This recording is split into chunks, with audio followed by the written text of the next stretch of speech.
Hey Lex-see, 30 years ago in October 1995, what may be my all-time favorite movie, Kevin Smith's Mallrats, released for its truncated theatrical run.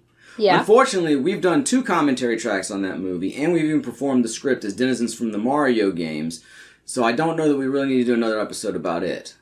Fortunately, one of my other all-time favorite movies released just a month before that, and we've barely said anything about it. So what do you say we damn the man and rave about the Empire? Hell yeah. Let's get the conversation started. Hello and welcome to LexiCon. It is Matty. Lexi. Dylan. And when we talk about the Empire, we're not talking about the current regime in the United States of fascism, nor are we talking about the second cinematic shot in the Star Wars canon. No, we're talking about the seminal 1995 movie Empire Records. Which takes place over the course of basically a single day, one night and the next day, at a record store in Delaware, of all places. And we recently found out it was shot in our adopted home state of North Carolina. And speaking of our adopted home state of North Carolina, on November 16th, we're doing our first ever Comic-Con in Clemmons, North Carolina. Hell yeah. It's going to be at the Village Inn from 10 a.m. to 5 p.m. Admission is free, so if you're anywhere in or near the Triad area of North Carolina or can get there on Sunday, November 16th, we encourage you to come out, see us, see all the great vendors and guests, and we're hoping to have a really good time. Yeah. And we're hoping to have a really good time watching this, as I say, another one of my favorite movies, Empire This is going to be a Records. blast. Alright, so we've got our copy of Empire Records all queued up, zeroed out as we say, so as soon as we press play, we're going to go straight into the movie. No previews or FBI warnings or don't try this at home, which I don't know why you would get on a movie, because you could certainly make it, never mind. Anyway, if you're watching along with us, make sure you do the same so that when we start, we'll all start together. And for those watching along, we will give a countdown. I'll say 3, 2, 1, play, and we'll all play on play. And if you're not watching along, that's just fine. We'll try to be plenty entertaining otherwise. We will also try to give another time cue at some point, but as we always remind you, we are notoriously bad at that, so don't count on it. And with all that being said, we're going to get into 1995's Empire Records LexiCon commentary in 3, 2, 1, play. Yay. Play yay? Yep. Hey, hey. I was literally going to say the same thing. The Warner Brothers logo. Did Warner Brothers do the Charlie and the Chocolate Factory movie? Quite possibly, because that's Tim Burton. I know a lot of Tim Burton's films were at Warner Brothers. Probably. I was going to say, when I see the Warner Brothers logo, I always think of the Ocean's 11 movies, specifically Ocean's 11. That's the first thing that comes to mind when I see that golden Warner Brothers logo. I saw like that golden load-in and whatnot. I'm like, wait a second, is that what I remember from the beginning of the Charlie and the Chocolate Factory movie? Whichever one. I wouldn't doubt it. I say a lot. I know he did the Batman, the first 2 Batman movies with Warner Brothers. So Batman. I don't know what of his other movies were there. Apologies for that. Batman. Yeah, I don't think Batman's in the this movie. exterior of the store in Empire Records, the titular store, was shot at a bar in Wilmington, North Carolina. Nice. The interiors were a soundstage, presumably in Wilmington also. Makes sense. And some of the exteriors, like some of the roof scenes apparently were on a stage. Some of them were actually on the roof of the building. And then, of course, the scenes were actually out in the street and in the alleys. Interesting. Were all actually shot on location. Imagine if Batman was in this movie. It's interesting, too, because the inside of the bar, it is very similar to the music store, where you've got the first floor and then you've got the staircase in the back. Yeah. So they did a good job. That's cool. Would you like to visit that bar? I would, actually. Dylan and I were seriously joking about it. I'm down. I haven't quite been to Wilmington, but I've been really close to Wilmington. Relatively. Yeah, I've been through Wilmington. Where were you going that you went through Wilmington? My cousin lived at the beach, just outside of Wilmington. I think we've I still was going got to their house. We've still got a cousin either in Wilmington or nearby. Those look like real $5, like old $5 bills. Yeah. Normally in movies you have like for production bills, but if so, they did a good job weathering them. Of course, we're starting out with, we get to meet Lucas and Gina to start with, Roy Cochran and Renee Zellweger. This is the first thing I ever saw Renee Zellweger in. Okay. This is before she really blew up, thanks to Jerry Maguire. Well, had like 3 rules and he manages to break them all. Yes. But the funny thing is, Gina says to him, how we remember them all. He literally just remembered them to tell them to her, so... He broke all 3 and then did even worse. Yeah. Literally. He remembered the rules just so he could break them. Of course, he broke a rule that wasn't This was the goal all along. This is the kickoff to the entire plot of the movie. while closing the store, Lucas finds out that it's apparently going to be sold to a large company who has like franchise music stores, Music Town. They may be a shitty store, but they have a cool overlay. I like the presentation piece there. Yeah. And then Lucas feels like he needs to act upon it, and he goes and gambles away the store's money. And as you know, spoilers, you find out Joe was actually getting money together to buy it. Joe being the manager of the store and like Lucas's adoptive father. Yeah.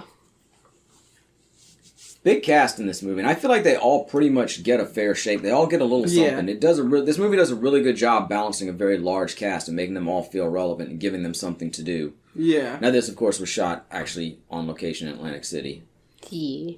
I always assumed maybe this movie took place in New York or maybe in New Jersey, but it turns out it takes place in Delaware. Nice. I was also shocked to learn that the Delaware Memorial Bridge actually runs north out of New Jersey into Delaware. I didn't realize New Jersey dipped down so far south in Delaware. I've been across that bridge dozens of times, but I was just, in my mind, pictured myself going north. Yeah, from no, Delaware into I New Jersey. get that. Because, yeah, it does seem like New Jersey shouldn't at all be Well, that's south always the of trip. I'm Delaware. always taking the trip from the southeastern United States to New, so I'm thinking it's just a straight north shot, but it's really not quite that simple. Oh, God. The blonde was in the B movie. Blonde. Oh, we Renee Renee Zellweger. Zellweger, yeah, she was the Hate that movie. human, but not because of her. No, but just generally, I hate that God, movie. I'd love to go to a casino. I need to point out, well, you're not old enough yet. You A got little bit longer. Yeah, I got know. 6 more months. I want to gamble so badly. I want to point out, too, we missed in the opening credits, Gail Levin did the casting for this movie. Also did the casting for Almost Famous. Nice. Another movie that we just Very did a commentary nice. for recently, which I realized might actually be my favorite movie of all time. But definitely 2 of my all-time favorite movies. That's the through line between those. Unrelated to this to some degree, not even last night, I think it was during my nap today, I had a dream that for some reason you and I were checking out a location for a He did potential count the mine movie. twice. He didn't break that one. But we were checking out a location for a potential movie, and there was a movie currently being shot there, and Morgan Freeman was in the movie. We met Morgan Freeman in my dream. Hello, I'm Morgan Freeman. It's nice to meet you. Literally, if he'd stopped here, like half the plot of the movie would be gone. Yeah, but he didn't have enough money yet, so... Yeah, Yeah. but like... You know, you talk about... I was thinking about the fact we talked about Almost Famous, and we're watching this movie. I realized this movie, almost a lot of my favorite movies are kind of about that moment when things change. I guess that's kind of a driving force in a lot of plots, because that's what kicks off the plot, but... I mean, Almost Famous is more about a more general time. It takes place over the course of several weeks, and it's just around the time, year-wise, that, you know, rock music really changed. But then, and this is like when everything changes for all these friends at the music store over the course of a day, and Clerks 2 was like that, and so many movies are like, you know, it's about that moment before, during, and right as everything's going to change. You know, nobody really realizes it's going to change, but you're seeing that moment when everything does change. Yeah. In fact, in the script for Clerks 2, the really great montage scene that's scored to the Smashing Pumpkins song. Yeah. It's like it's described as, you know, everybody's in that moment before everything changes, and that's sort of I realize that's the kind of movies. Even That Thing You Do, it takes place over the course of like several weeks over the summer, but it's like when everything's changing for the band and everything. And that's really a common hook in movies, but one I tend to enjoy. Yeah. Apparently Liv Tyler is in the show Harlots. I'm not familiar with it. I haven't watched it yet, but it's on my list. Interesting, too, we talk about the through line between some of our favorite movies. Liv Tyler's also in That Thing You Do. Yes. Yeah, go ahead. Also, Ethan Embry is in That Thing You Do. He plays the bass player in that. Nice. Of course, he's That's Mark a good in movie. this. Very good movie. This is a really good cast and a lot of Super actors Nintendo. who were just coming. Yeah, with Mario Paint. Nice. And like this whole thing, like the first few feet of the bar is set up practical. So when they did the shots at the door and whatnot, it would look like the record store. That makes Oh, yeah. sense. This is not like a CGI storefront or anything. Makes sense. Neat car. Joe and his... I'm surprised he just parks it out on the street right in front of the store like that. I Yeah. wonder if he's going to move it around to the... Because normally employees will park in like a back lot or Yeah. something. You know, the parking Yeah. out front would be more for customers. Not that kind of car, but we saw Rex something Manning notable the other Day. day. Rex Manning Day. I know there are people who still celebrate Rex Manning Day. Wow. I don't know if you'd say this is a cult classic or has a cult following, but it's definitely one of those smaller Probably. movies that has a passionate following, but it's not super mainstream. I mean, it gives that vibe. That so looks like a 90s music store. Look at the Walkmans and stuff up front and the rows of seats. Awesome. It's a big music store, too. Yeah. I really like it, though. The first movie I ever wrote had a music store in it. It was not the same. There was like one scene there, but I also thought maybe I could spin that off into a whole movie, and this was like the inspiration for what the store looked like. Even though it doesn't necessarily look that much like any record store I've ever been in. It does have similar details. Like I say, you see the same product, but it's also massive. It's got 2 floors, for crying out loud. Where can I find the closest thing to this kind of store still? I know, right? I don't know. I mean, physical media is dying. So. Exactly. I mean, there's like a record store and some instrument stores, and McKay's has a music section, but none of them are quite this. This movie, They're kind of bits and pieces of as it. you would think, a movie about music. This movie has a great soundtrack, very similar to Almost Famous, although I would say the Almost Famous soundtrack is a little more timeless.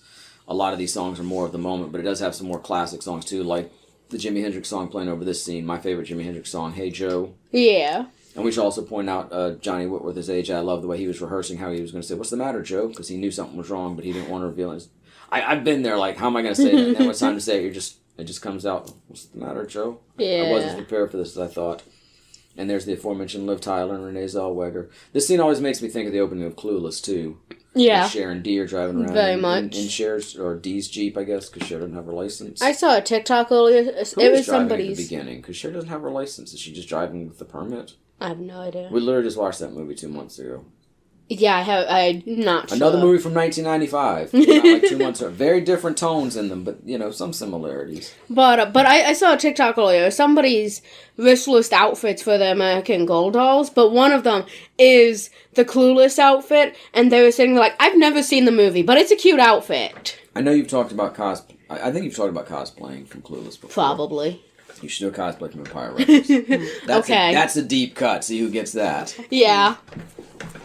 What's up? Well, I feel like Liv Tyler's character would be the I don't know easiest. which is which. Where? Probably. I mean, the right time for it. In the mean- background. Like a poster or something? Or on TV? Not on TV.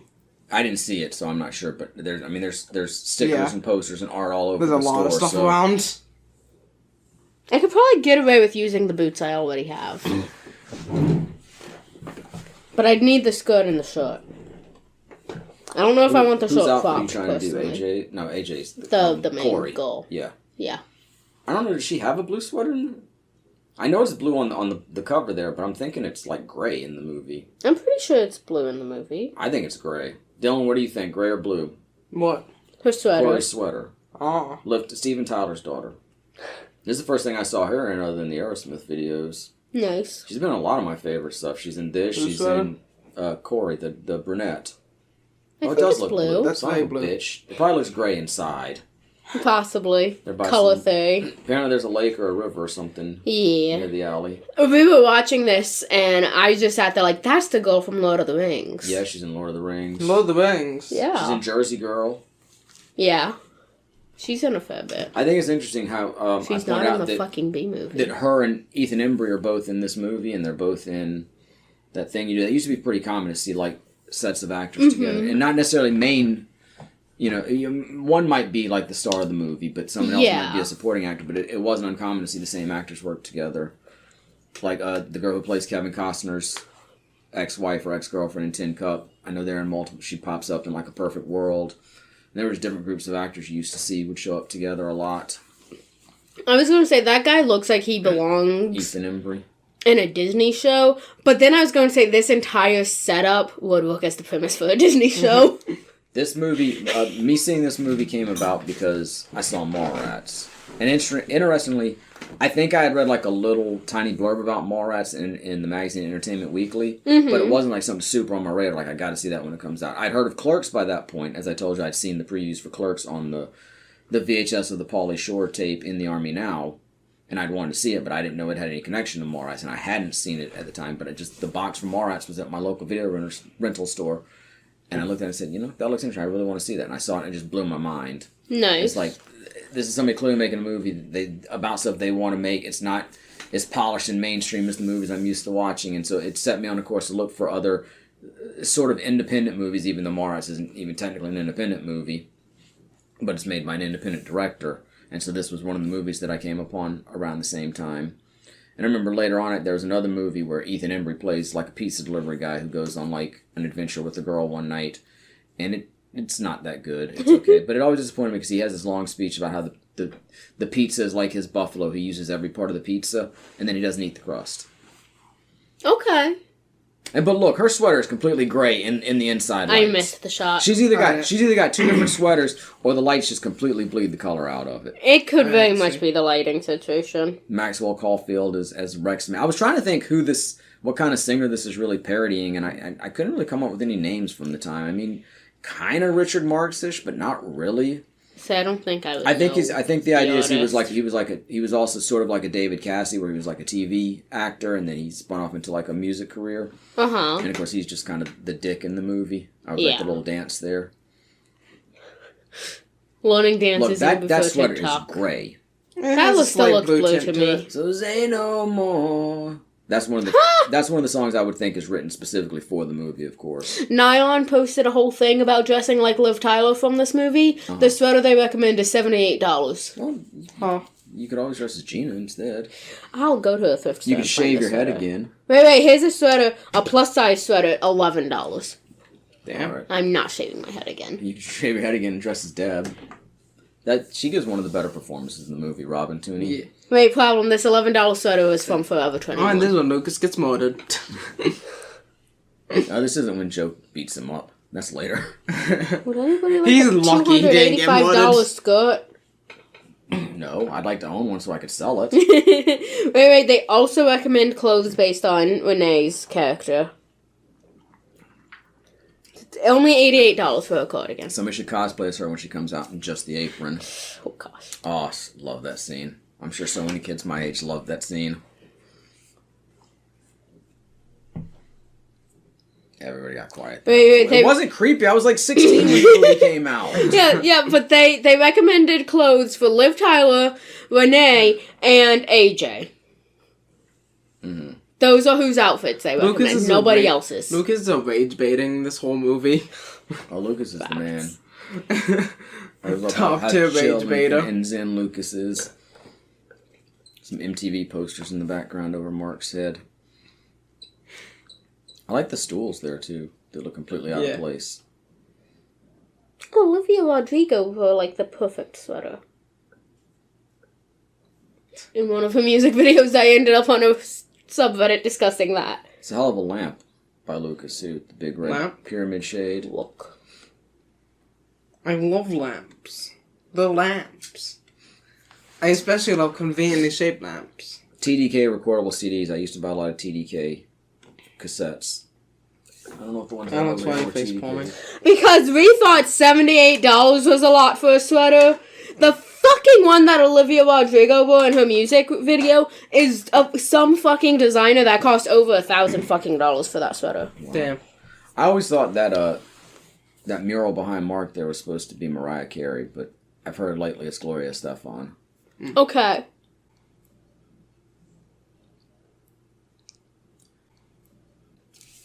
This might have been slightly early for Mariah. I think her first hits were like 91, 92. Supposedly Old Navy sold a sweater like it 2 years ago. Deb on her scooter. Bright yellow scooter. I like scooters. And spoiler, she's fixing to cut her hair, so her head is shaved through most of the movie. Yeah. Which makes this hair just look totally weird to me. Maybe not the first time I saw the movie, but every time I've seen it since, it just looks like she's wearing a wig or something. And she may have been, I don't know if she really shaved her, but it just... You know, to all her friends in the canon world of the thing, the shaved head probably looked very weird, but to me watching the movie, the hair on her looks very weird. There's like a box of tissues there. It's a bunch of cigarettes. I don't know if it's just a box with them painted or if somebody actually like... Yeah. If it's something physical and tactile you can feel. Let's see what Amazon But yeah, there's the lamp right there. See, it looks like it's got a clock in the base and it's got that big pyramid-style shade. That's a very interesting lamp. And for some reason, AJ is gluing quarters to the floor. Because why not? Well, he's an artist. That's his art. Do you relate most to the AJ character because you're an artist? Meh. He's doing it. But I mean, it's called free will. Would you glue I found the quarters to the perfect floor? sweater. Tell me this isn't the perfect sweater. I don't know. It looks gray in the movie to me, so... It's blue, damn it. It's not $78. Oh, it's on sale. Is it in my size? Oh, it's in my size. Put it in the cart. Are you buying it for me? I might. Yay. Your mother's placing an order soon. Maybe she'll not see it. She has done that before. Fun fact, this is still by Forever 21. Apparently they still sell things online. I thought that business went bankrupt. What's up with AJ wearing multiple sweaters though? He's got like a cardigan. Maybe it's a cold. long sleeve sweater that buttons up This is supposedly Delaware. over top of a sweater vest. Do you think it was cold filming on the beach? Did they? Or close to the beach. In Wilmington. They weren't on the beach. Yeah, but There's close no beach in the enough. movie. Close enough. And they are by water in the movie. It's another really good music cue. Like I said, the music in this movie is really, really good. I don't know a lot of the songs from anywhere but the movie, but it's a lot of artists It's a lot of artists that were, quite popular at the time, mixed with some class. Like there's a Dire Straits song, and of course this is where I first heard "Video Killed the Radio Star." Oh, nice! And I bought. I remember buying the soundtrack for this movie specifically because I wanted a recording of that song, and then either it wasn't on the CD or the recording wasn't the same, or there was something or maybe I was just disappointed with the album in general because it didn't. Because sometimes you'll have a movie with a lot of songs in the movie, but they don't all make the soundtrack for various reasons. Yeah. But I remember being disappointed in the soundtrack. I don't think I have it anymore. I used to treat CDs as like commodities, I'd buy a bunch of them, then when I needed money, I'd go sell them at the local record store. Yeah. So I don't have as many CDs as I used to. I do still have a good collection over here. Bye-bye hair. Like I say, she looks weird with the hair to me in this movie. Yeah. I mean, Robin Tunney doesn't necessarily look weird with hair when I've seen her in other things, but in this, you get so used to her with the shaved head. Yeah, you do. Indeed.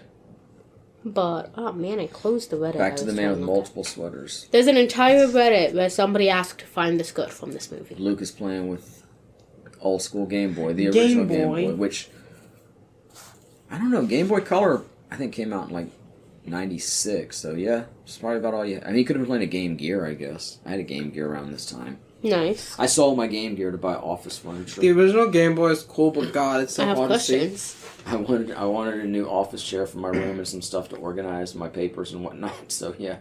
Game Boy didn't get good until Game Boy Advance SP. I've always treated myself like that. If I get bored with it or don't have a use for it or need some money, it's just stuff. I don't mind selling it. There are some things Generally, that's fair. There's some things I wish I still had, but at the time I needed the money, so no big deal. Hey, there's like a shark in the background. You see that? I don't know if it's a board or if it's a trash can or just a piece of art, but there's a little shark. Yeah, that's Butthead on the whiteboard there. You're absolutely right. I'm guessing maybe AJ drew it there since he's the artist. I've clicked every link for this skirt, and all of them are no longer available. And we see that Deb's wrists are taped, like she maybe tried to commit suicide the night before. This movie had heavier topics than expected. Yeah, but it handles them pretty well. Yeah, no, it's not like pulling handle. Just, you told me we were watching a movie from 95. I did not expect these topics. And it's not a heavy movie, though, by any means. No, not at all. I am curious how you guys relate. It's not 13 you guys Reasons being Why. 2 generations removed from this movie, how you relate to it as compared to someone like I do. It makes me think of the TV Someone shows like I and do, someone like movies me that I does. watched and I expected life to be like, and life's not like that.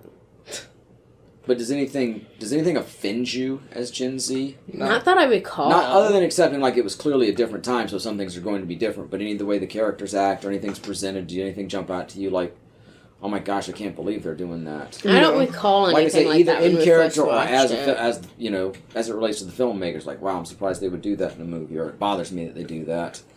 No. Like I said, I don't recall. I recall not being surprised necessarily. I just unexpected topics, but nothing really came off as offensive or inappropriate. Deb's got a nose ring. Nice. I didn't want a nose ring. I wanted, like, the bridge of my nose pierced. Nice. The bridge of my nose, my eyebrow, my lip. I wouldn't do any face piercings, but I like septum rings. I would still do them nowadays. Just, I kind of got away from being interested in piercing. I got my ears pierced, and that was enough. I like the, like, fangs or whatever in the lips. Those are cool. Which ones? Like little fang piercings. Oh, the top lip? Yeah. Piercings, though, not actually having your teeth. Yeah. Well, I mean, that could be cool, too. I mean, yeah. I wasn't sure what you were saying. What are the top ones called? Yeah, oh yeah. It wasn't a lip piercing that I wanted. I wanted, like, my soul patch, like, right there. Nice. That's the piercing I wanted. Seems like that would get a little bit annoying with the hair. I guess that, well, I didn't really have much of a soul patch back then either. That's fair. I was more clean-shaven back then. Plaid. That's the RCA dog. Nice. Woof woof. I'm sure he has a name. It might Probably. be Victor because the company used to be RCA Victor. We're gonna find out. But that was on the RCA logo forever. Only logo dog I know of is Target. I like the little system here where they all get to play music in the store, but they all get a veto. It's really good. This could have been a series, honestly. They could have set this up as a series. 100%. Yeah. Like, I'm maybe not going forward since some of the characters are leaving, but they could come back. And they're probably not leaving the very next day. And there's Eddie. He doesn't get a whole lot to do, but even he feels like he matters and he's part of the group, you know? Yeah. About the only one that really doesn't feel like they have much to do is Coyote Shivers as Burko. Who? Which might be for the musician, Deb's boyfriend. Yeah, I know. Which might be for the best because I have seen some stuff suggesting he's not really a very good guy in real life. Ah. And I don't want to defend him or defame him because I don't know the details, but I do know there were some allegations against him, and if they're true, I mean, fuck him. But again, it doesn't really hurt my enjoyment of the movie because, you know, I saw it long before that ever happened, and it doesn't excuse anything he may or may not have done, but like I say, at the same time, he's also probably the least relevant character in the whole movie, other than giving Gina a chance to sing with his band later, and I guess being one of the catalysts between, one of the catalysts for Deb's current emotions. He really doesn't do that much. So it's kind of easy to ignore him. The dog's name For me, anyway. Somebody else may feel differently, and I completely respect that. Go ahead. The dog's name is Nipper. Nipper. Okay. It was a Yeah. real-life dog from the 1800s. Alright. You must look at the painting of Nipper. I did look. He lived for 11 years. Born 1884, died September you said 1895. They burned that dog at the stake thinking he was a witch. Because the music that came through the gramophone, the dog was creating it. The dark history of RCA. You see the painting, the famous painting of him. I didn't know it was a painting. Obviously, it's been recreated as a logo for the company or Yeah. was. I don't even know if RCA exists anymore. I have no idea. I think RCA were the last ones to make an American television. Interesting. And I want to say maybe, I don't know who bought them out, and then they were probably sold to another company. I used to know more about the history of them. Makes sense. I swear that sweater is gray. I need to find the skirt still. And this is when Joe reveals to everybody that the store is going to be sold and that he had a plan to buy it, but Lucas's actions have probably screwed that up.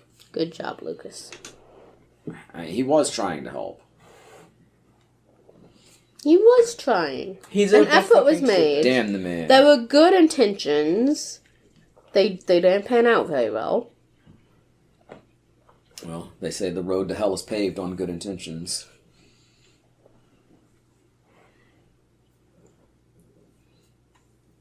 According to this, RCA was in business 1919 to 1987. All right. I'm pretty sure that the brand still existed. I would assume so. I'm pretty sure somebody else, GE or whomever bought them, still released stuff under the RCA label. That just seems too long ago. Yeah. To be funny. There were still RCA products after that. It may have been owned by another company. I mean, GE was the parent company. Apparently, this is GE owned it 1919 to 1932, and then 1986 and 1987. Interesting. Then Technicolor, trademark rights only, 1987 to 2022. Then Talisman brands since 2022, as far as trademark goes. Rex Manning Day. Yo, you see that sign, the Rice Manning sign there? Yeah. Help me recreate that for my sign at the Comic-Con. Okay. I'm gonna make a sign that's gonna hang like that kind of banner. Okay. Help me recreate that style for my lettering. Okay. I finally found my inspiration. And Table. if anybody gets it, that'll be awesome. But even if they don't, I'll be happy. Somebody might get it. Let's see, mid-80s. Hey, Mike. You came to say your input on Empire Records? I love the purple velvet stairs.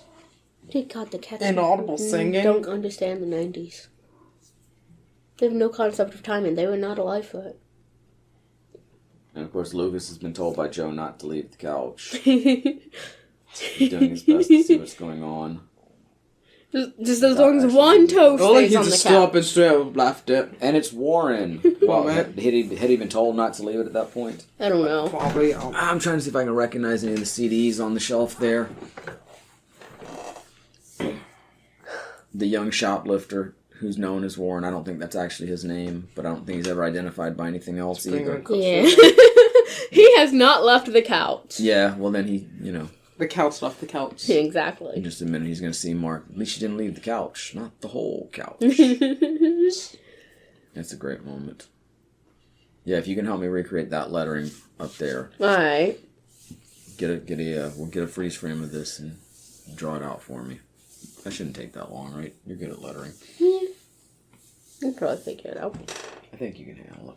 I Probably. appreciate it. I don't know if y'all saw, but Warren was running a magnet over the CDs trying to disable the anti-theft devices. Okay. This is around the time those started popping up and you get the little tags on everything and you start getting the scanners at the front of the store. Yeah. And supposedly cell phones can set them off and there's different kinds of... But this is around the time that we started having to deal with anti-theft things and that goddamn annoying plastic packaging that you can't even open when you get home. Interesting. Annoying. Locks that, CDs, it'd be the CD and there'd be this giant plastic case 3 times the size of the CD that would have to be unlocked at the counter. And I'm not necessarily defending theft or about people doing something about it, but this was around the time we really started noticing those measures and it really started to become onerous for consumers. I feel like it's just always been part of shopping within our lives. Yeah, well, it hasn't in my life, though, like I say. We did not witness This is when the all that start kind of of it, stuff though. started springing up. This is a really good scene when Lucas chases Warren around. Yeah. I actually really like this. You scared the cat. I'm not sure how he knew it was a shoplifter just because Lucas was running, but... That has happened like 5 times Experience. before. Oh, Lucas is running, it must be a shoplifter, otherwise he's too laid back. Shoplifter, the one time he gets off his ass. Isn't it customary to leave the scene of a crime? Definitely an amateur. You want like an actual banner? Like the individual cutout letter things? Oh, I'll show you that. Mm-hmm. I've got a plan for that. I just need you to help me do the lettering. Yeah, I was just curious. I've got a file set up because that's the style banner that I have. Well, I'll show Except you. mine is twice as big as my table. Outside of the show, I'll show you what I was thinking, and if we have to adjust, we will. Mine not only because I made it. It fits best on like an 8-foot table. It technically fits a 6-foot, but my table is only 4 foot. But in addition to that, I made it using cardstock and then laminated Lucas it, got so in it's that too car heavy. really fast. It doesn't stay up, and it Also, weighs this is down like my a very tablecloth. implausible change. Like, why wouldn't Warren just run in one direction? Why are you making all these loops and Warren back is into the not the store? brightest.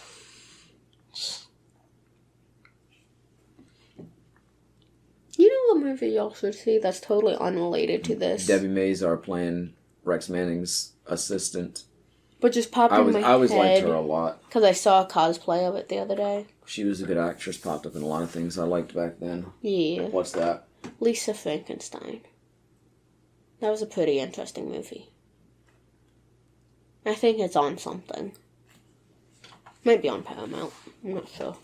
It's on drugs, man. I mean, honestly, that movie could have been.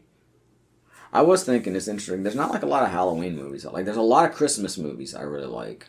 Okay. But there's no real Halloween movies I like. I'm wrong. It's on Prime Video. I mean, for one thing, I think a lot of Halloween movies are horror movies. I'm not a big horror movie fan. Yeah, it's kind of hard to get into Halloween movies if you don't like her. Technically, But- Lisa Frankenstein is considered my her, God, but there it we is go. not her. Gina, I mean, it is. Gina but in it's just like, you know. the apron. Oh man, Covers her that scene eyes. was so hot back when I was 16. God damn. I'm sure I'm not the only one. Okay. Probably not. That's what somebody needs to cosplay as that at a Comic-Con. in that outfit. Have to make it a little more covered. Maybe, but I've seen some skimpy outfits at Comic-Con. I mean, yeah. I've seen some very skimpy outfits at Comic-Con. You just have to be relatively covered. Well, I mean, she's completely covered. Pretty much. You could see some of her ass. Well, okay, but I've definitely seen cosplay outfits at Comic-Con. With some ass, that yeah. much or more. Oh my gosh, I once saw a Poison Ivy cosplay. There was hardly anything covered. I mean, I think I've... And it was the middle of winter, I think too. I've literally seen people at Comic-Cons with clothes painted on. Yeah, actually we have. So, I mean... I was at that Comic-Con. That's right. Mikey! That was not that long ago. Mikey is playing with my hair again. And I think she had underwear on. I think she had just the tiniest little pasties. But she was definitely less covered than Gina was in that scene. I think she said that they spent like 3 hours painting her that morning. Wow. That's a lot of time. Well, probably not easy to paint yourself. I was going to say, that's like also that. like a very... Think of some of the makeup jobs we've seen in movies and how long those actors have to be in the chair to do their scenes. So it's all relative. True. I mean, as time always is. Indeed. Mikey is not beating the allegations of being a toddler. Mikey's a toddler, what? Yes. That's a Dr. Dre CD he's got in the front, but it's like some compilation. It's not like an official Dr. Dre. Interesting. It's not like The Chronic or... What are all the different The Chronic CDs he 2001. holds up? That's the only one I can get a clear picture. He holds up one other one, but I don't recognize it. I would either have to go look at a list or go back and pause it. And that all CDs I recognize because it literally has a picture of Dr. Dre Empire on it and Records. says Dr. Dre. But it's not like a made... It's like one of those weird compilation CDs that Dre may not even have anything to do with. What colors would you say her skirt is? Whose? Liv Tyler's. Plaid? Okay, plaid's not a color. I know, but... Plaid's the pattern. Now, what color did they use in the pattern? Isn't it sort of like a tan? I'm not sure. As far as the base color. I know it has blue. I like that chair, by the way. The one that Rex... Okay. It might not have been very comfortable to sit in for a long period of time, so he may have been right about that. But it was a cool looking chair. Mel. It's the kind of chair you have for somebody to sit in for just a few minutes, and it's meant to be decoration, but it's cool looking. Speaking of chairs, I was at a Comic-Con this past weekend, and as of recording this, and my friend had a really cool chair. It's a camping chair, but it's taller. Okay, ready to draw. Oh, you missed it. I'm sorry. I don't know if they cut back. Better than my drawings. It was a really cool chair, and I really liked it, but she told me it was like $80. I don't want to spend $80 on a camping chair. I don't blame you. Can't tell if that's like a tan or a yellow. I don't know, because her damn sweater looks great in me. Slow taking of the magnet. Silly. I don't know. Let's see what ones I can find. Pleated plaid skirt. I don't want blue and red. That's for sure. That would definitely not match. There's a lot of red in this movie, but not in her outfit. You feel like there's a lot of red in the movie? A fair bit. I mean, Mark's shirt is red. Warren's jacket is Well, I wasn't red. even just talking about clothes. Some of the walls literally look red in the lighting. Some of the what looks red? Walls. Walls. Yeah, I mean, some of the doors and like the bay door looking garage type door there.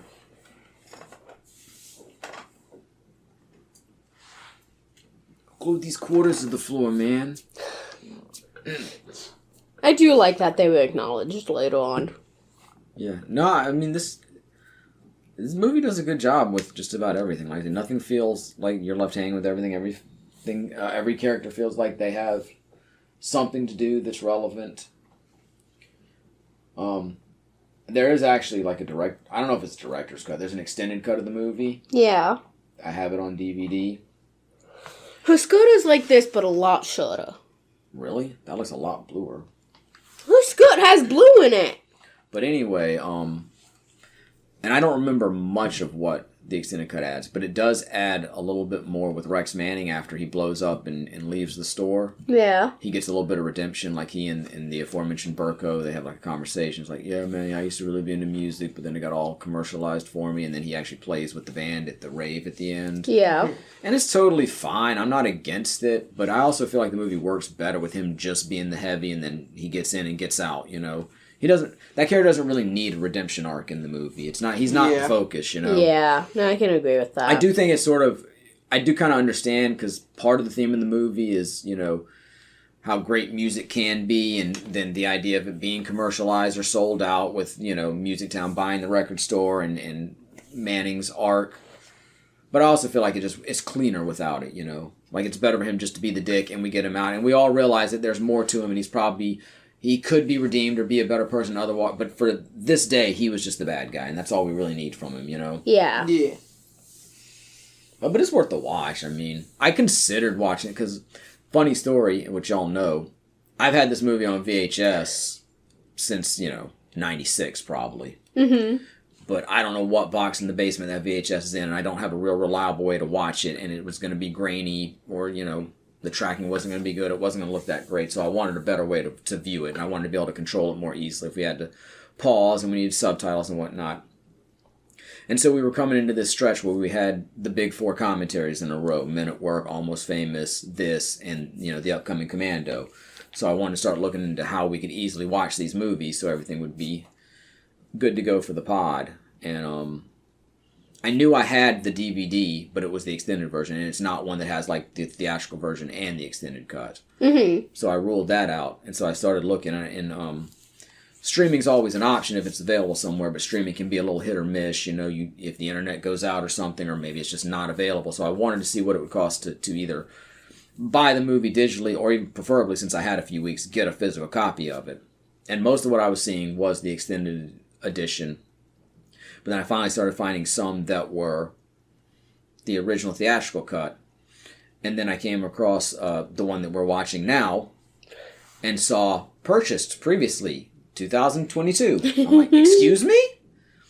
And looking at the time, I assume that your mother bought it for me as a Christmas present that year. And I just did not remember. I'm like, I have this? Where is this? And I went back and I looked on my shelves where I still have a few DVDs in my room, and it wasn't there. And most of my DVDs are packed up right now in the basement because we had rearranged the bedroom, and I haven't brought them back up yet. So I go down and I find one of the boxes, and it's not in there. And I finally find the other box, and finally, like, at the bottom of that box, I find it still in the wrapper. And I had it this whole time. I'm like, well, that's crazy. I didn't even realize I had one of my favorite movies on, actually, Blu-ray. Yeah. We got some AC/DC here. Joe plays the drums. I like the way they get excited when Joe plays the drums, and they put the speakerphone up against the door. Yeah, this is kind of cute. Up the music. If you want blood, you got it. I just remember. I like that woman's dancing around with them too. Yeah. Yeah, there's a very inviting community here at Empire Records. Yeah. Yes. Also, Warren stitched his jacket there. Couple of people having sex in the listening booth. Interesting. Well, I don't think they're having sex yet, but I assume that's where it's going to go. I mean, she's already got her shirt off. The listening booth concept is interesting. Yeah, I've never personally been in a record store that have had them, but it's not made up for the movie. It exists. Yeah. I've heard of and seen, not personally, but I do know that that's not a, sort of fantasy concept. Yeah. No, they just really needed individual booths for that shot. Yeah. Completely made up. Well, we get it one more time, too, because Deb's, doing the taxes. Mm-hmm. Yeah, I get. Okay, they needed it for 2 shots. Here we see Mitchell, the owner of the store. We find out it used to be a plumbing supply store. Something like that. And it was his father who turned it into a record store. Hey, Mr. Manning, you reckon he's related to Eli? I didn't even think about that. I didn't either. I was about to say, look-wise. Oh my god, I wish I'd thought about this earlier. You could have done some art with Peyton as Rex Manning. Oh gosh. They don't really look alike, but the general vibes. Happy Peyton Manning Day. He's giving me Uncle Jesse. Oh, Joe. Yeah. Yeah, well, he is a drummer. Now Warren's playing the Game Boy, and he has the jacket back on. Yeah. I don't know what game they're playing. I don't know. They may not even Probably be playing Tetris. the game. Possibly. Super Mario Land. If you're playing something on the Game Boy, there's like a 70% chance Tetris. Although this is 95, so the Game Boy's been around for 6 years at this point. There were a lot of games for it by then. Yeah, true, but one is Tetris. The other not. I don't even have I still have Super Mario Land for the Game Boy. Nice. My Game Boy is I say I still have it. It's not broken. my original copy. I bought it again a few years ago. Only a few years ago? I got my Game Boy in the wake of Hurricane Hugo. Makes when sense. we were without power for like a week or 10 days. Something like And then that. I got the game, and it came with Tetris, and I got Super Mario Land, and it was great. Like, the only thing bad about the original game was you can't really play it in the dark without a separate Yeah. light. Yeah. It has no internal light Nah, source. problem with the Game Boy Advance SP. Yeah, that was like the first one that had a light, though. Yeah. Even just playing Even Game like Boy the- Advance yeah. doesn't. But Game Boy Advance SP does. And I had a Game Boy Color I got it for Christmas in '98, and then I gave it to my cousin like 6 months later. Why take so I had a long Game for them Boy. to find It out, broke. like- I got a DS. It also broke. My Game Boy broke too. Like I dropped it, and it still played, but it had like a big black Pretty sure bar mine down the got side of the sat on. screen. My Game Boy is broken, but that's from just like age and use. I wouldn't. We have the Lego Game Boy up there. We haven't put it together yet. I want a new DS. I don't care about Game Boy or DSi or 2DS. I want a new DS. Yeah, I wouldn't mind having another original Game Boy just for the collection because it's iconic the way it looks. Yeah. Oh my Which is why gosh. they made a Lego set out of it, obviously. I was at a show a couple weeks ago. Somebody was selling a DS. It was the pink DS. It still had the stylus. $30. Deb had those really tiny headphones that are basically like earbuds because they go inside the ear, but they have the, the I hate headband over the earbuds. top. Same. Earbuds. I like big headphones. Yeah, I don't like them too big where they look really ostentatious, but I like full over the head headphones. I like the ear ones that fit headphones. over. I like my ones that ears. can block out noise. Yeah, noise cancelling's pretty good. Even though I'm the kind of person I Kinda wear like half these. of them off. I literally Okay, have I'm 3 just gonna pairs of steal one headphones. now. Alright, we're all gonna put on headphones for the movie. Well, imagine having a pocket watch. I have my regular headphones, I have my workout headphones, and I have my backup headphones for when my regular headphones need to be charged. Who has a pocket nice. watch? Imagine that. Who does, AJ? Yeah, probably. Pocket watches are neat. We have a pocket watch somewhere. Yes, Back yes, when we you'd do. actually need a pocket watch. Do you want a pocket watch? They all cool, honestly. One of my friends recently bought Do we a still pocket have, watch. Do we at still a con. have my family's pocket watch, or do Yes. we leave it? We do? Yeah? Dylan wants it. Okay. Okay. He can have it if he wants it. Alright. I trust him. Yeah, I'm trusted. This is when we get the Dire Straits song. Dire Straits, JoJo reference. Lol. Well, no, but the JoJo references to the band, probably. Yes. Yeah, but in Dylan's world, anything that is referenced is actually referencing the thing that referenced it. Yes, Exactly. yes, a movie from 1995 with a band from the 70s is clearly a JoJo reference from a cartoon that, came out in the 2010s? The manga is much sooner than the anime. Okay. The anime is like I'm sorry, when is the 20 manga from? sometime in the 2010s, but the manga is much sooner. Much older. I bet either the movie or the band still predates it, though. Probably. I'm pretty sure the I manga guarantee wasn't the around band does. in the late 70s. The manga started in 87. Yeah, and the Dire Oh, wow, so the manga does Straits predate reference. the movie, at least. The Dire Straits reference is within the first part. Oh my gosh, have you told Dad about all the It's fairly Homestuck short. references yet? Yeah, there's a bunch of Homestuck references and a lot of things. Gabby told me there's even a reference in Bluey. Multiple references in Bluey. A reference in Bluey to Apparently, like the JoJo's Bizarre Adventure. No, not Homestuck. Homestuck. Apparently, like the background artist is like a big Homestuck fan, and even gave like class specs to the main characters. Like said, I think Bandit would be like a bard of hope or something. I presume that these voting booths are... I guess Joe's seeing the couple in there. Probably. I guess these are upstairs. That's about the only place it seems like they would Probably. fit. They don't appear to be downstairs at all. Not only would some record stores have listening booths like this, but some record stores back then they would have actual recording booths in them where you could actually record audio. Interesting. Yeah, the art director is a big. Oh yeah, it's clearly Upstairs. upstairs because we see the shot where you can see down, Oh, you yeah. see the railing and everything. Bandit is a bard of hope, Chili is a mage of hope, Bluey is a knight of void, and Bingo is a page of light. Amazing. That doesn't mean a lot without knowing what the classes and aspects do.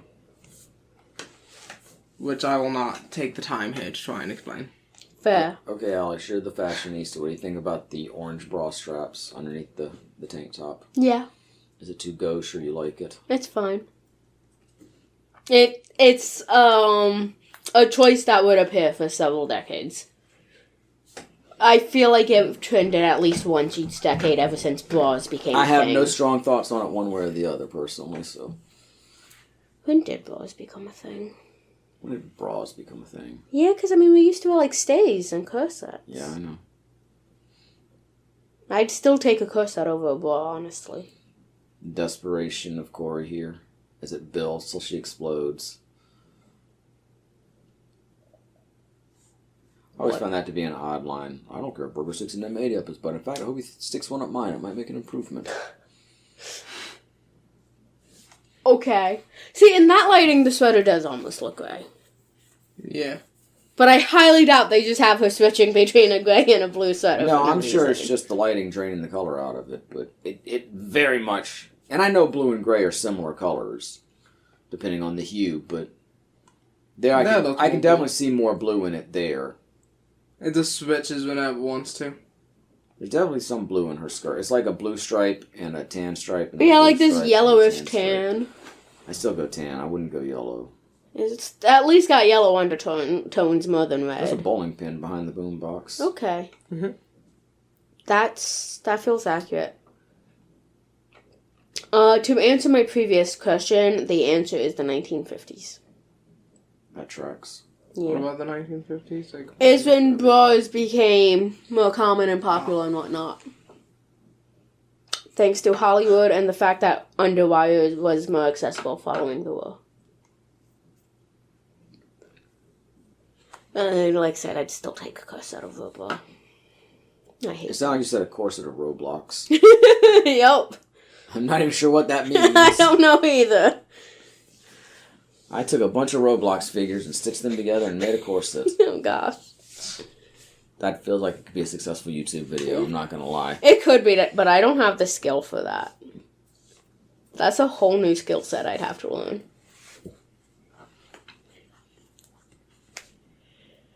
Yeah, The Family Way was the fictional sitcom or drama that he was on. Yeah. And this is when Corey throws herself at him, thinking she's going to lose her virginity to Rex Manning.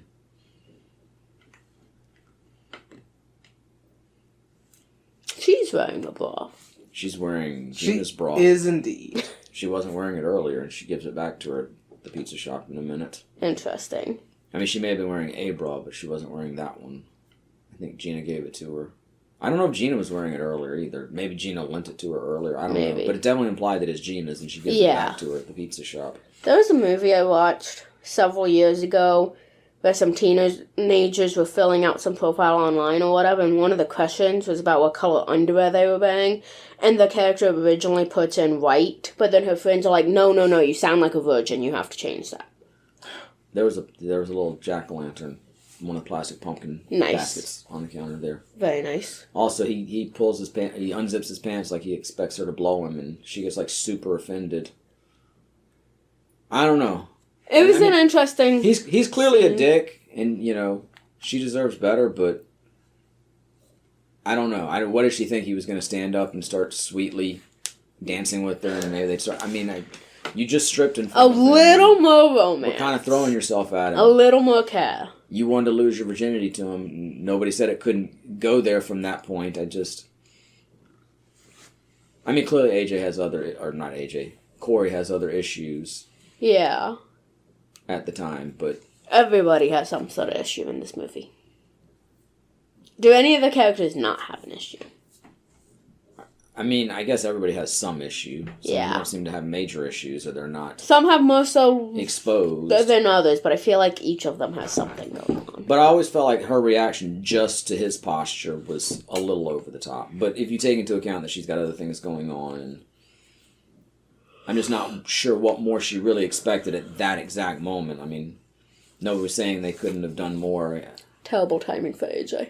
Yeah, honestly. Oh, absolutely. Worst timing possible. But pretty again, much. This is the day when everything changes for all these characters in completely different ways than they thought, you know. Yeah. Everybody had these ideas of what today was going to be. Very unfortunate timing. I just threw myself a Peyton Manning, okay?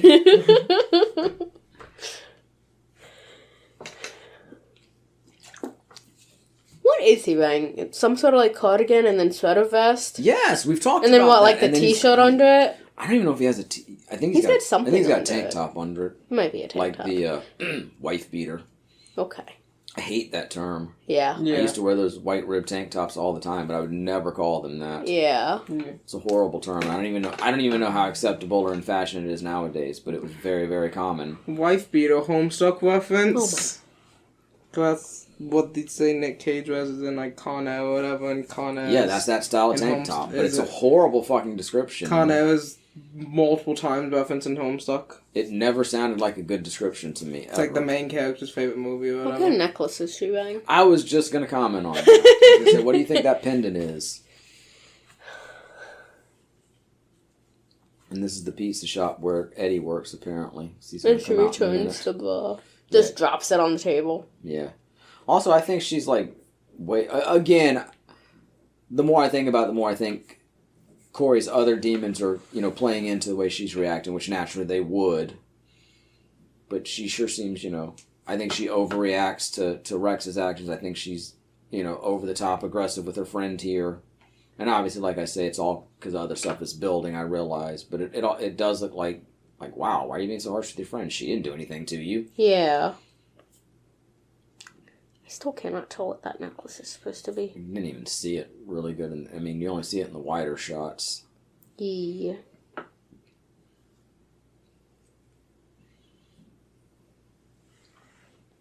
Rex mining in yet. Oh, gosh. The pizza logo looks like a Pac-Man.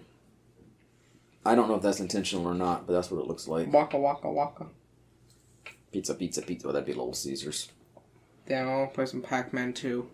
Pac-Man 2 sucks. I love it. I want to play a Pac-Man RPG.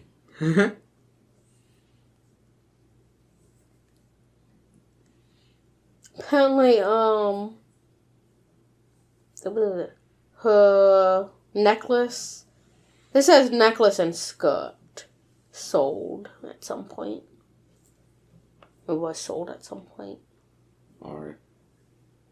For roughly $1,200 or so. At least that's where the sale started for it.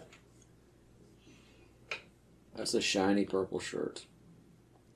Yes, it is. He's also got a necklace with a pendant on it. Interesting. And Corey did too. Lots of necklaces in the movie. Makes sense. I guess so. I mean, necklaces are always cool, have always been in fashion. But I mean, that would have been one of the... You gotta have a necklace in the 90s. What necklace did you have in the 90s? What are your signature necklaces? I would just buy like necklaces from like Claire's that just had cool, like I had like a little alien and just any sort of cheap little things, and I'd switch them out. I didn't have any like necklaces that I wore regularly. That's fair. And before I did have like some gold necklaces with like my initial on it and different stuff like that. In like the early 90s, but I feel like the whole Y2K fashion trend recently, the big one was a butterfly necklace. I will admit that was the late 90s. I was big into like just cheap costume jewelry from Claire's. I had like a bunch. Anytime I'd see a cool ring, like I had one that had like a hologram eye in it, and I had like a mood ring, and everybody had all a mood different ring. things it was like the that. 90s. I liked wearing those rings a lot. And I had some bracelets and necklaces, but it was all just cheap stuff. But that's also when I learned that if I wear rings, I'm just going to play with them. I'll probably end up losing them because I can't not fidget. Like even now, I wear my wedding ring on a necklace because it's a lot safer there. Because if I wear it on my finger, I'm going to end up losing it because I just can't not play with it. That's quite a button That was maker. fun to fidget with. Is it something different than yours? Yes. Or dramatically so? I mean, it seems to have the general same concept. Like pieces, press them together. Yeah. But it's like this one piece, and you take it out of this holder thing, and take it apart or whatever to take out the pieces. Mine, it's, you put like this flat circle thing, the image, and the plastic one side, press it down, and then you have the back on the other side that you slide over, press it down. AJ is like flirting big time with Deb here, which kind of makes sense because he just got rejected by Corey. Yeah. But the fact that she's so receptive so fast seems sort of strange to me. Yeah. And also, like, okay, they're flirting, they're dancing, but she starts stripping him right in the middle of the store. And he just put his hand on her hand on his dick. Also, he's ditched the one sweater already. Yeah. Also, that's not a sweater vest. It's yeah. like a sweater t-shirt or a short sleeve sweater. Whatever Still that a sweater. is. It's weird. Meanwhile, Rex had no problem fucking Gina, even though apparently he just wanted head from Corey, so his reaction is a little strange as well. I guess it's all on the approach, huh? Everything's strange. It's the 90s. But I find it a little She's stripping right in the middle of work, in the middle of the day, in the middle of the store. That seems a Imagine little being paid also, to do there's this. continuity errors here. They're going to go back and forth. He just shirts back on. There's going to be... Keep watching, because it's going to go on and off. I feel like there was a It's on in continuity. that. When she was making the buttons, too. Like, you see one in the thing, but then you see him make it. See, the shirt's on and off the whole time. Magic foot powers. Yep. Which, I mean, at the same time, it just feels weird to me that they'd be stripping right in the middle of work in the middle of the afternoon. It's the 90s. And this is when Lucas pushes Joe too far. It was cute, too, that Lucas had the couch cushion, and he and the lady he was dancing with were dancing with the cushion together. Yeah. I like that he's still carrying on the couch cushion. Still insisting. And now that he AJ's has just not got left his tank the couch. top on. He commits to the bit. For the most part. It makes sense that he would put a shirt on now that his boss has walked out. Oh, yeah, I know. But he didn't put both shirts on. He just put the tank top on. Tank top, t-shirt. Not t-shirt, but t-shirt, sweater t-shirt, thing. sweater, And then vest cardigan shirt. over that. I guess it was chilly in Delaware. Probably was. You know, I did want to mention, too, we were talking about Delaware and New Jersey. Apparently, canonically, that's where Metropolis and Gotham are located. Gotham is in New Jersey and Metropolis is in Delaware. Nice. I'd heard them described as, like, they're not really located in any real place, but Gotham is supposed to be like New York at night and Metropolis is New York during the day. And Yeah. I always made the assumption that maybe Gotham was New York and Metropolis was Chicago. That's kind of what I always those thought. are not particularly close together, so if canonically they're close, they would have to be something. Well, I mean, they're still hours and hours, you know. Close enough in a superhero. Probably nearly a day world. away. But okay, but if you see people living in one and working in the other or something Yeah, like you're that, probably not going to live in New York and work in Chicago it or wouldn't vice make versa. much sense, so... it's interesting that it's Delaware and New Jersey. Yeah, that is interesting. I don't know if they're in fact based on any specific cities within those states. That's a better question, Joe. I was going to say, even like within that general area, I would have guessed like New York and New Jersey or something like that. Not New Jersey and Delaware. Let's check the sofa. I mean, the reason I brought up generational things too is because, I mean, AJ clearly just put Deb's hand on his dick, and I think that's something that your generation might wince at. Yeah. Joe just smacked Lucas around. You know, I don't know how that's going to... I'm not saying it's ever acceptable, but... And I mean, they're not children. Everybody here is clearly an adult, even if they're young adults. But I don't know. None of it looked out of place. Actually, I mean, Joe was a little aggressive with Lucas. Don't get me wrong. That was always kind of a wince scene. But at the same time, I think it's meant to be. But like AJ putting Deb's hand on his dick, I would have never thought twice about that. Yeah. Clearly, she was just like, "Oh, it's silly," but oh, that's got to be awkward. Yeah, babe. Yeah. A bit off. This is what I'm saying too. With him in this scene, what no applause. And when he leaves, why don't you all just fade away? I mean, it's better just to leave him as the heel, you know? He doesn't need a redemption. If there was a sequel, or if it was a series or something, that's one thing. But within the context of just the movie, Yeah. it's much better for him just to go on. And, you know, he doesn't really need to come back. The focus really shouldn't be on him. Yeah. Did they ever consider making more with this? I don't know. It wasn't like a big hit or anything. It's like I say, it's got a cult following. I'm sure it's very popular on video. I mean, it doesn't feel like something that have more. Feels like a one-off thing. Yeah, it does. But it also feels like something that really, it could have, you know, people are bringing all kinds of things back now. I don't know if you could do it without the cast. Yeah. Because obviously everybody's too old for the parts now. You'd have to completely recast it. No, I feel like if they tried to do something modern, they would make it a newer version. You know, they wouldn't bring back this cast. They'd get it all new, be set more modernly, Well, and it would not have the correct vibes. Or It would have anything. to be a new cast. It would be unless a flop. it was a sequel series. There's no way it could be the same cast, and it would have to be set. It would have to be a period piece. It would have to be set in the mid-90s because this kind of record store doesn't exist anymore, really. Well, you could probably find like that really odd one someplace. But then it's a different thing. Then it's a quirky record store that doesn't... I mean, it needs to be just, hey, there's one of these in every state at least, you know. It's just the workplace setting.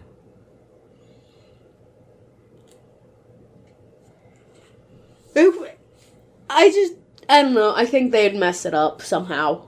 I'm not saying it couldn't easily be messed up. I'm just saying it could work. Very easily messed up. If you're going to bring, all the stuff people bring back and remake, you could... Because this should have been a series at the time.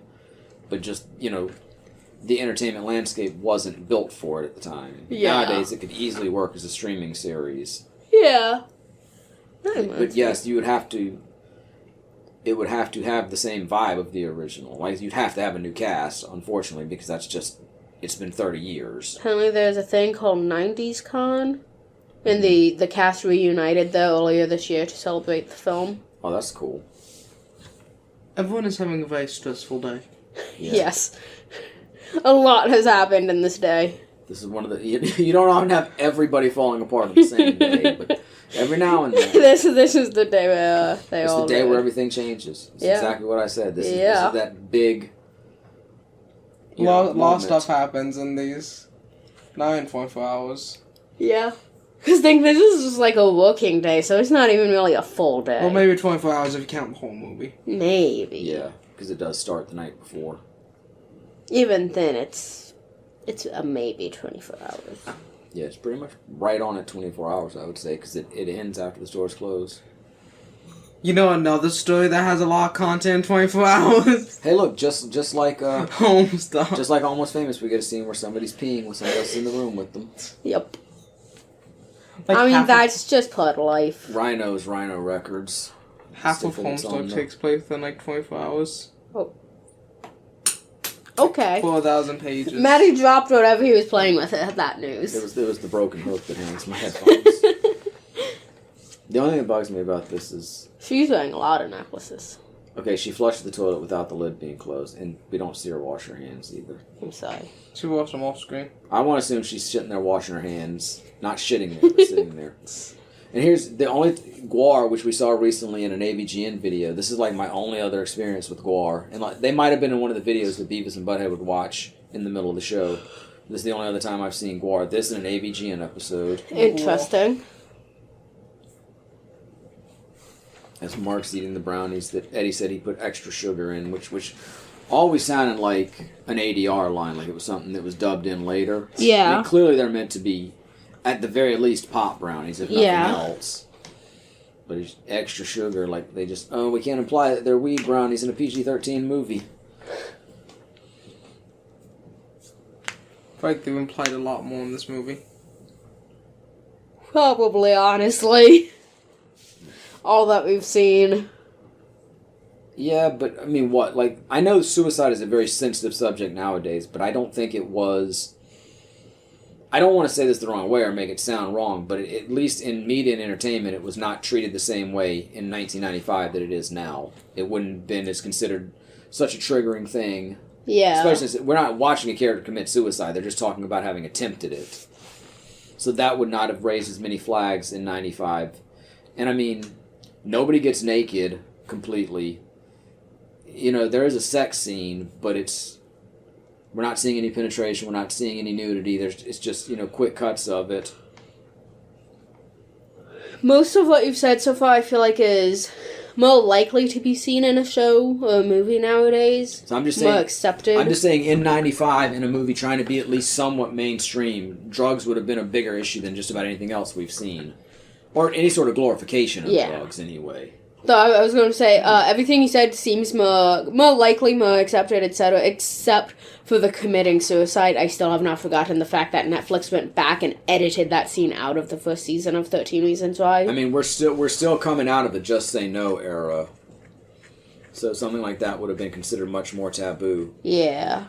Again, for an R-rated movie, it wouldn't have been as big a deal. But obviously they wanted to be able to promote to a younger audience. Yeah. Little doodles. I love doodles. Everybody loves doodles.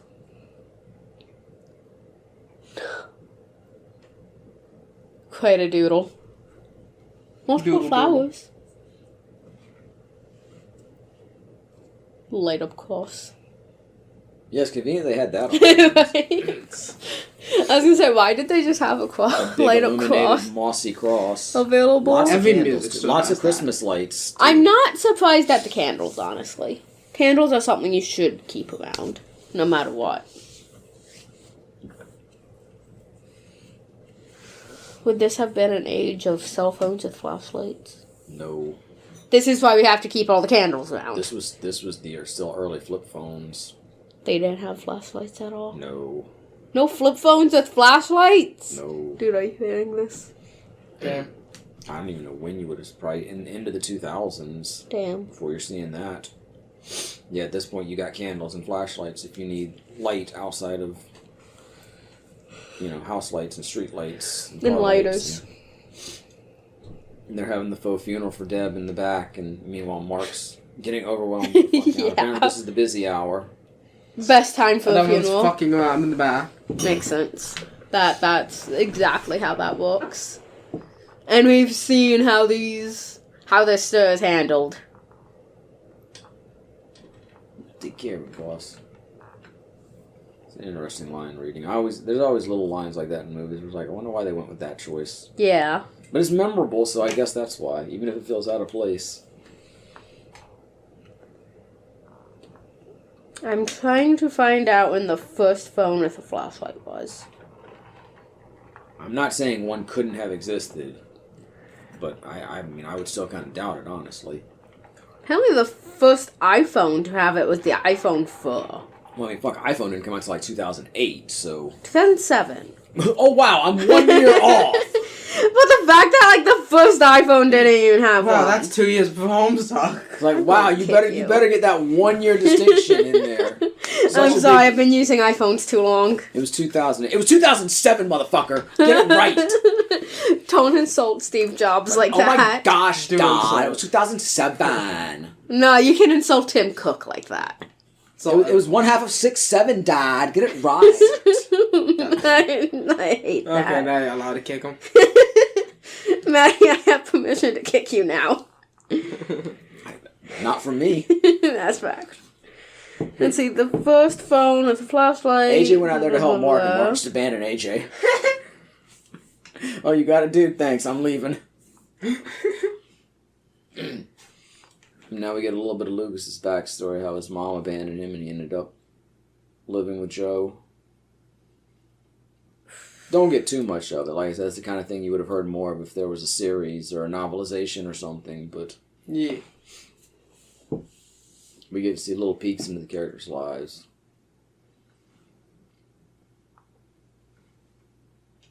This is interesting. According to this, in 2002, a Japanese company released a phone that had a camera with a flash.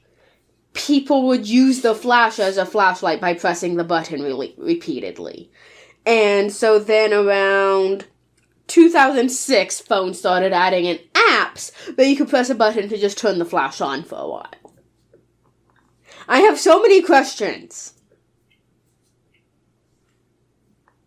I mean, nowadays it just seems like such an obvious, regular, standard feature. This seems really weird. And now Warren's back with the big old Dirty Harry style pistol.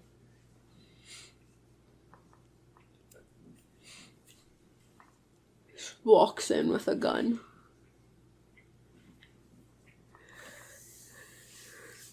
Getting a hold of a gun really is not that difficult. The fact that you got a hold of a gun with blanks, though. Yeah. Who just has blanks sitting around? Yeah.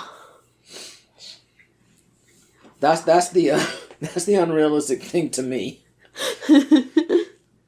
Like, I know a lot of people who own guns. I don't know anybody who just keeps blanks around for their guns.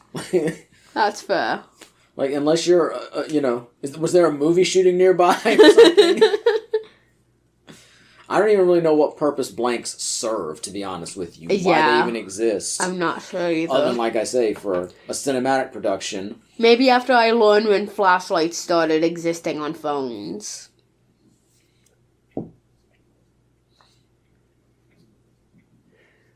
How is the invention of a flashlight on a phone an accident? What do you mean it's an accident? Because apparently... His name isn't Warren? I thought his name was Warren. From my understanding, people were like, you know what, these photos are really dark, we need a flash. And people were like, oh, you know what, if you just have the flash on for a long time, it looks like a flashlight. And they're like, oh, okay, people kind of want flashlights. They didn't just want a flash for the pictures. Yo, epic wall there. I'm glad you pointed that out, because I was going to. But... Epic stealth wall. Also, I don't know why Eddie's shirt says Walt. Who knows? And maybe his name's not really Eddie. Nobody's name is actually what they're called in this movie. His article wasn't of much use. I mean, if you gotta work, this looks like a cool place to work. Yeah. At least for another 10 years before it became obsolete.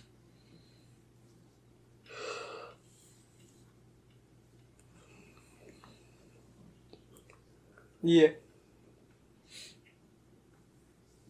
So when did the whole lighters at concerts thing die out? Also, Warren is not straight on that name tag that AJ made for him. You would think Makes the artist sense. would get the sticker on straighter. Probably when, smoking in public started becoming less acceptable. And the prevalence of flashlights on phones. Well, we've determined that wasn't until at least the mid-2000s. Yeah, that's probably when smoking started becoming less Wow. acceptable in public. And laws started being passed where you couldn't do it. Wow. So you had that intersection of those two happenings. To be fair, I've still seen some lighters at concerts. Yeah. Definitely not significantly. Most of it's cell phones.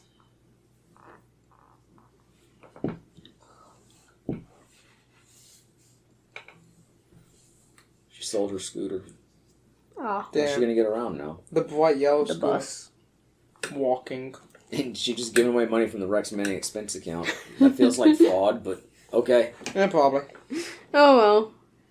What's a During little bit this, of fraud? I mean, I don't know. Maybe it was her company that, look, I don't know. Apparently some of the Nokia cell phones were some of the first to have flashlights. See, everybody still thinks Lucas is just in some kind of trouble and he needed the money. They don't even realize he was trying to save the store.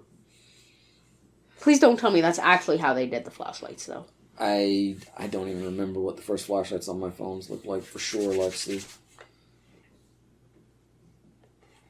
The best-selling mobile phone of all time. Also, you haven't commented on Lucas's turtleneck sweater yet.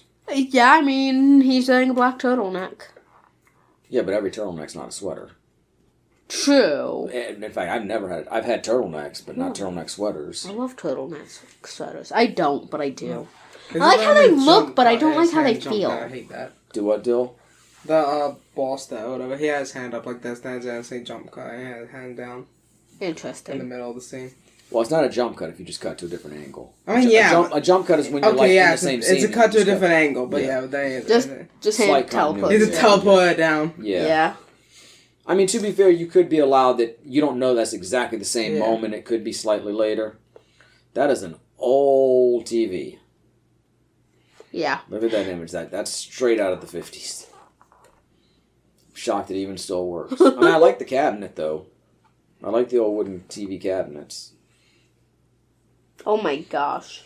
Okay, the iPhone 7 was technically... Look, in the closed captioning, it's Mark. M-A-R-K. Wait. Oh, no, wait. Is his name... M-A-R-K. His name's with a K, and he wanted his band to be with a C, right? Okay. Damn the man. Save the empire. This is another good music cue, too. Yeah. I like the flyers. They look pretty neat. No Music Town. Like I said, I always really appreciate when the music and the scenes work really... Like, you might like the song outside of the movie, you might not, I don't know, but within the context of the film, when it works really well, really, really enhances the movie. Like, most of my favorite movies have really great music cues.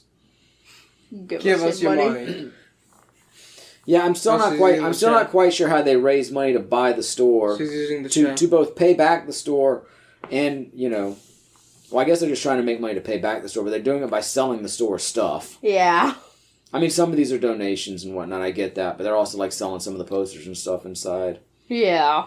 No, I mean, I guess if the store needs to raise money, you can do it by selling your assets, but it doesn't really make up for the money you should have had. Exactly. Also, they're selling beer. They're not carding anybody. I'm pretty sure that there's a clear shot of them selling it to minors. See, that's one of the things that probably wouldn't fly today. I don't know. I mean, look, I am a terrible judge of age. So for all I know, that girl in the pigtails is like 22. I mean, that's fair, but like every show I watch has teenagers drinking, maybe doing worse. Right, having it sold to them. But the fact that somebody is selling it to them, I think, is the issue. I think I've witnessed that too. The heroes are selling beer to minors is probably the issue. They're grooming them. They're going to get them drunk and try to have sex with them. One of the shows, I didn't finish watching it, but I watched some of it. One of the main-ish characters that I know a lot of people eventually, like, they were selling drugs to teenagers. I didn't say anything about drugs, I said beer. I think people would accept beer before drugs. Beer before drugs. Please give me drugs. I don't want beer. Anyway, I was trying to say, the iPhone 4 was the first iPhone to have the light in it for the camera and everything. It was technically a flashlight, but the flashlight feature wasn't actually available until 2013. Okay. That suggests that iPhone's got a flashlight like a year before I got an iPhone. Yeah, I don't know. I literally cannot tell you the first phone I had that had a flashlight for sure. I mean, I assume I'm a big fan of the Samsung Galaxies, and I assume all of them have had flashlights, but I can't swear to it. I mean, I got my first Galaxy in like 2013, so as far as the phones I had before that, whether or not they had lights, I just don't remember. There's a fucking phone I want, but it's banned in the US.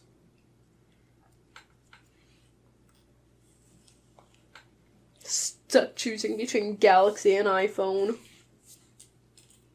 I know, we have other phones. I want one of those Samsung flip phones. That's a flip phone with a flashlight, I'm pretty sure. I would fucking hope it does. It's a modern damn phone. How do you feel about the Samsung this song right here is edited for the movie.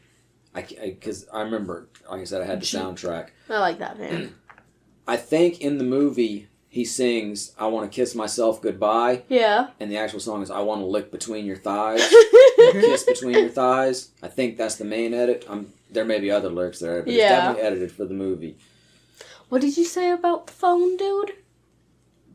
I said modern flip phones are weird. You're weird. I really like Yeah. I really like Renee Zellweger's performance here as Gina singing with the band like she wanted to. Yeah. And there's this little hesitation when she takes the verse. It's just perfect. It's so well done.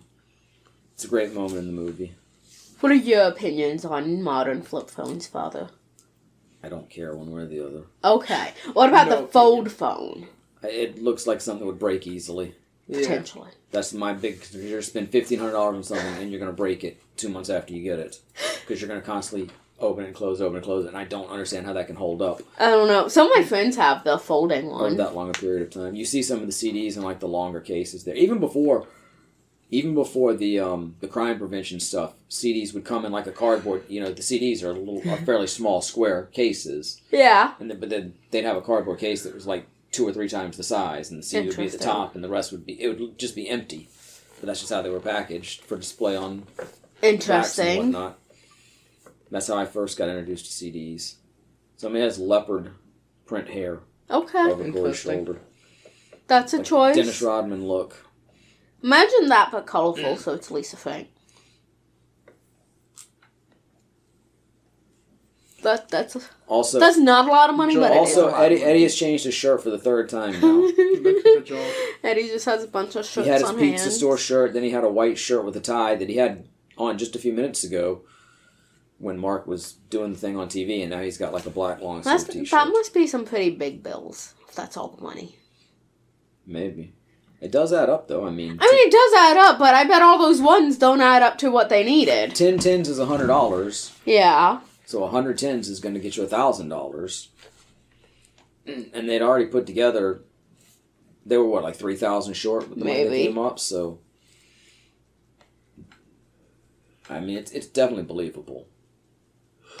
And like right here, she takes and she hesitates, kind of stumbles, and then she gets into it. Yeah. And she starts getting really excited. It's a really good moment. Maybe one of the best, purely joyful moments in the film. Yeah.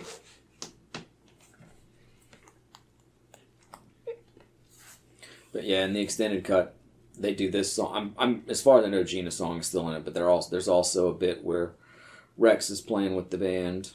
Nice. And like I said, I'm not against him getting his redemption. I just find it's it unnecessary. not needed. Yeah, and I do think it's a little bit cleaner just having him be the heel and get him out and then focus on the core group. Yeah, I think we all agree with that. Yeah, y'all should probably watch the extended edition. If y'all, I mean, I'm sure y'all have seen it, but give it a watch. I should watch it again, too, just to see.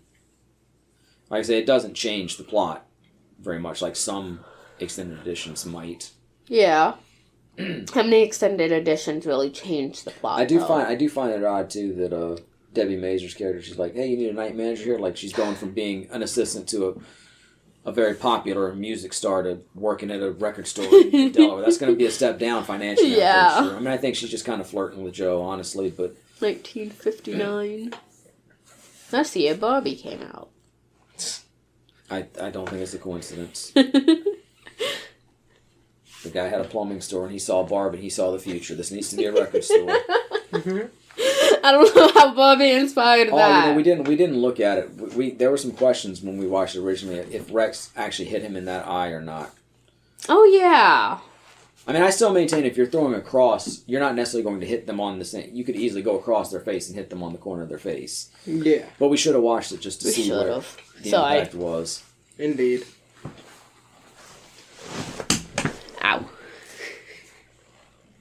Yeah, like I assume the dark scenes were maybe shot on the stage. I know when they're out there during the day, you can actually see some of the buildings that are in Wilmington, so you know it was shot on location. But I assume these were maybe the stage shots. Although I guess That probably makes sense. I guess when they do the helicopter shot, showing them all on the roof, that might have been shot on location. True. You couldn't.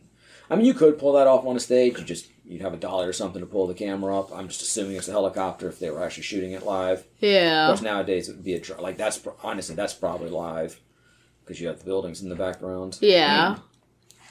Not live, but on location. On yeah. Yeah. I almost said on set. This was not on. And of course, back then, if you were going to do a big pullback, you either had a crane or you have a helicopter. Nowadays, you're just going to do it with a drone. Yeah. Indeed. Strap an iPhone to the drone. iPhone to the drone. Yep. iPhone to the drone in the danger zone. E.T. phone drone. Oh god. iPhone drone.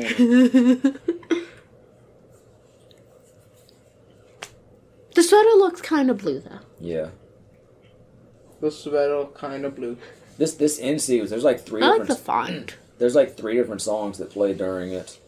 Start with one, it transitions into another one, then you pull back for the credits. But again, I love the musical cues in the movie.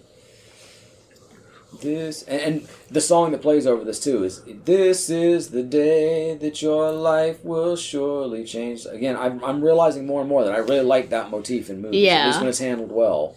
Indeed. Like most of my favorite movies are, He had to be dizzy after that. like maybe Shawshank Redemption. You can't really argue that's one of those the day when everything changes. Don, you like Did stories you with see- the day where everything changes. He used to be Homestuck. I mean, you could argue that Pulp Fiction's kind of like that. Well, it's not necessarily the day; it's the moment, the time when Yeah. everything changes. Sometimes it's a longer period You of should be time. Homestuck. But something like Pulp Fiction would fall into that. The original Clerks would fall into that. I need more people to talk about Homestuck with. Did you see in the Welcome to Derry trailer that there's a bus for Shawshank? But I mean that it does Take place canonically in the same area in New stuff, England. yeah. Like a lot of Stephen King stuff takes place in that same area. Yeah. And if you didn't realize, Shawshank's a Stephen King story. Yes, I know. No, I saw the trailer the other day. I liked the little sort of Easter egg. It's not really hidden. Yeah, I'd like to watch it. Yeah. Watch what? I don't know if he's involved with the show, What's but that? Mark Bernardin is doing the official podcast for it. Nice. What did you say, Gabby? So with that. What's so with that? Welcome to Derry, the It prequel. The net prequel? Yeah. Where the hell's this one been? And then clearly this is the shot. Yeah, this definitely was not done on a stage. Yeah. You can Now see they the whole recreated town. the entire city. And I on don't stage. think that's a crane. I'm pretty sure that's a helicopter. Maybe. They recreated the entire city on stage. It's a miniature. Yeah. Somebody took a lot of time to build a miniature version of I Wilmington. mean, they could have. Well, let's talk about the irony of this taking place in Delaware, in which there's a very famous Wilmington, but being shot in the Wilmington in North Carolina. Yeah. That's sort of cute. I like it. I mean, somewhat makes sense. Sean though. Frick. North Wait. Carolina has a bit more filming than Delaware does, doesn't it? I have no idea what the film industry is like in Delaware. I know there's a pretty thriving film industry in Wilmington, North Carolina. Yeah. I know, like, Dawson's Creek was shot there. Lots of movies are shot in the area, so, I mean, it's... established as a film I could be community. wrong, but I I have think no idea what the film community in Delaware is like. I think some scenes for The Summer I Turned Pretty was filmed there. And then we get this mid-credit scene with Mark and Eddie, like just going off on Henry Rollins. I don't know what the issue there is. The dog. I don't have any thought. Yeah, there's the RCA dog. I don't have any thoughts on Henry Rollins one way or the other. I mean, Nipper. his band had a song that I liked in like '94, and other than that, I haven't thought about him 10 times probably since then. But Yeah. clearly, the writer of this did not care for him. But this is a scene that ties into a little bit more about the musical aspect of the plot and how much the music means. Which the movie doesn't really focus on that, even though some of the advertisements are sort of like that's the theme of the movie. And it's really, like I say, it's more about this group of friends and how it's the time when everything is changing, but the music is sort of in the background of it. Yeah. And the way that music is sort of the soundtrack of our lives. Oh, 100% is. This was a time when mid-credit scenes and post-credit scenes still weren't all that common. Yeah. Lots of, you were starting to get more like blooper reels during credits at this time. God, I miss blooper reels. Specifically, the blooper reels for animated movies, though. But really, those were always fun. Before the ascension All the Barbie ones. Before the ascension of the MCU, we didn't get that many post-credit scenes. Yeah. Not saying they didn't exist. No, the MCU definitely popularized. The first one I and personally standardized remember was Ferris Bueller's Day Off, Mm-hmm. and I'm not suggesting that was the first one. This is the first one you remember. On screen now, we're getting to see all the different songs and the well-known artists and songs. The radio star. And like I say, for its time, this is every bit as robust a soundtrack as the one for Almost Famous. But I would say, by and large, the songs in Almost Famous are, more timely or more timeless than some of what's in here. But this is a really good representation of popular music at the time. By and large, there's no hip-hop in it, but at least for rock music. And like I said, you get some more classic art. There's, Dire Straits and Jimi Hendrix and AC/DC are on it. Because I remember being disappointed in the actual commercial release of the soundtrack. But that might have just been because of what I was looking for at the time. Yeah. I'm not saying it wasn't a decent album. It probably was. But back to end credit scenes. And then after Ferris Bueller, which would be 87, I think. Maybe, no, 86. The next one I can remember is the Simpsons movie had one, and that's 2007. Damn. That's the same year as that iPhone. That's 2 years before Homestuck. That's the year before Iron Man. Yeah. And then, after... I remember seeing the post-credit sequence in Iron Man and not thinking like, wow, this is revolutionary. It's like, yeah, we've seen this occasionally. But then as after that, it kept became going, commonplace. Yeah. And like even the short films we made that are up on YouTube and whatnot, I like to slip it in post-credit scenes. Yeah. So it wasn't like it was completely unknown at the time, and Marvel invented it or anything, but it was much less common. All right, well, we've come to the end of the DVD. That's Blu-ray, right. technically. Anything anybody else wants to say about Empire Records? I don't believe so. Thumbs up for sure.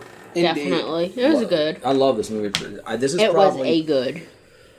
I've never done an official ranking of all my favorite movies, other than top 5 or maybe top 10. This would definitely be top 20, I'd say. I'd be hard-pressed to say it would go much further down than that. Okay. Really love this movie. I have no idea where I would rank it, but referring to my question at the beginning of this movie, both Charlie and the Chocolate Factory and Willy Wonka and the Chocolate Factory were Warner Brothers. Well, that's not One of surprising. those. If they had the cinematic rights, they would have continued Yeah. with that potentially. But yeah, this is Oh, Empire Brothers Records and is Warner always Sister. ever since I saw it, it's been one of my all-time favorite movies, and it comes from a time when I was really getting into movies in a deeper way than I had before. Movies we talked about like Pulp Fiction and That Thing You Do would come up, and Shawshank Redemption, Mallrats. This was really my era of film that I say kind of peaked and with Almost Famous at the very end of the decade / beginning of the next decade, and then it would be sort of a change after that. Yeah. So. That's the time when Once again, for everything me, changed. it's like the time when everything's changing. Everything Yep. changed when he became a parent. Oh my goodness. Well, let's see. LexiCon Comic-Con coming up. We should remind everybody about that. Yes. November 16th. Indeed. Clemmons, North Carolina at the Village Inn from 10 a.m. to 5 p.m. We hope to see you there. Admission is free, so come on out if you can. And of course, come back next time when the conversation continues. Until then, I am and will continue to be Matty. Lexi. Dylan. And this is LexiCon Concluded. Bye.